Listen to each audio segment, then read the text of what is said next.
পানির বিরতি ক্রিকেটে খুব পরিচিত বিষয়। ইনিংসের মাঝখানে অন্তত দুইবার বিরতি দেওয়া হয় পানির জন্য। কিন্তু ফুটবলে, বিশেষ করে বিশ্বকাপের ম্যাচে পানির বিরতি নিয়ে প্রশ্ন উঠেছে বেশ ভালোভাবেই। অনেকেই বিশ্বকাপের ম্যাচে পানির বিরতির সমালোচনা করে বলছেন এই বিরতিটা আসলে খেলোয়াড়দের জন্য নয়, ব্যবসার জন্যই নাকি ফিফা এই নিয়ম করেছে। এই পানির বিরতির টাকা কামানোর অজুহাত ছাড়া আর কিছুই নয়। এবারের বিশ্বকাপের ম্যাচগুলো হচ্ছে যুক্তরাষ্ট্র, কানাডা ও মেক্সিকোর গরম ও আর্দ্র আবহাওয়ায়। এই গরমে খেলোয়াড়দের দ্রুতই ক্লান্ত হয়ে পড়ার ঝুঁকির কথা চিন্তা করেই প্রতি ৪৫ মিনিটে একবার করে পানির বিরতি দেওয়া হচ্ছে। এই বিরতির নাম দেওয়া হয়েছে হাইড্রেশন ব্রেক।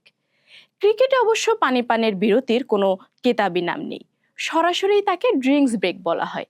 এটা আপনারা সবাই জানেন। কিন্তু এই হাইড্রেশন ব্রেকের সময় সবচেয়ে বিরক্তিকর সময় পার করছেন টেলিভিশন দর্শকরা।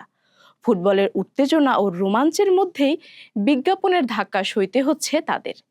ফক্স স্পোর্টসের মতো ব্রডকাস্ট নেটওয়ার্কগুলো এমনভাবে বিজ্ঞাপন প্রচার করছে যেটি নিয়ে দর্শকদের মধ্যে রীতিমতো ক্ষোভ তৈরি হয়েছে।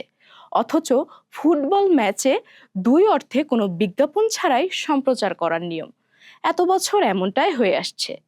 হাইড্রেশন ব্রেক ৩ মিনিটের, এর মধ্যে বিজ্ঞাপন প্রচার করতে করতে অনেক সময় খেলার কিছু অংশ মিস করছেন সম্প্রচারকরা।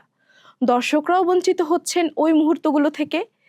লিভারপুলের সাবেক কোচ ইউর্গেন ক্লোপ এই হাইড্রেশন ব্রেকের তীব্র সমালোচনা করেছেন। তিনি সরাসরি বলেছেন, ফিফা এই নিয়মটি চালু করেছে শুধুই টাকা কামানোর জন্য। খেলোয়াড়দের কল্যাণ, গরম ইত্যাদি ক্লোপের ভাষায় অজুহাত ছাড়া আর কিছুই নয়। এই হাইড্রেশন ব্রেক স্পন্সরদের কল্যাণে করা হয়েছে, স্পন্সরদের খুশি করতেই করা হয়েছে বলে মনে করেন এই জার্মান কোচ। ক্লোপ মনে করেন মাঠে খেলোয়াড়রা দাঁড়িয়ে আছেন, পানি পান করছেন, খেলার মাঝখানে এমন বিরতি খেলার গতি নষ্ট করে।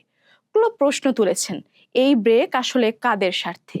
এই বিশ্বকাপ কাদের স্বার্থ রক্ষা করছে, খেলোয়াড়দের নাকি বিজ্ঞাপনদাতাদের? ক্লোপের মতোই অন্য ফুটবল বোদ্ধারা মনে করেন ফুটবল কিংবা বিশ্বকাপ ম্যাচের প্রবাহ নদীর মতো হওয়া উচিত। হাইড্রেশন ব্রেক একটা বাঁধের মতো, যেখানে ধাক্কা খেয়ে খেলার প্রবাহ ও গতি নষ্ট হয়, পথ হারায়। এই হাইড্রেশন ব্রেক খেলার স্পিডের জন্য মারাত্মক বিপজ্জনক একটা জিনিস। তারা মনে করছেন এবারের বিশ্বকাপে হাইড্রেশন ব্রেকের কারণে টেলিভিশন দর্শকরা বিজ্ঞাপনের ফাঁকে ফাঁকে ফুটবল খেলা দেখছেন। এবারের বিশ্বকাপকে বলা হচ্ছে অনেক নতুনের বিশ্বকাপ। নতুন নতুন জিনিস আনতে গিয়ে ফুটবলকে আড়াল করে ফেলা হচ্ছে কিনা এই প্রশ্ন উঠছে।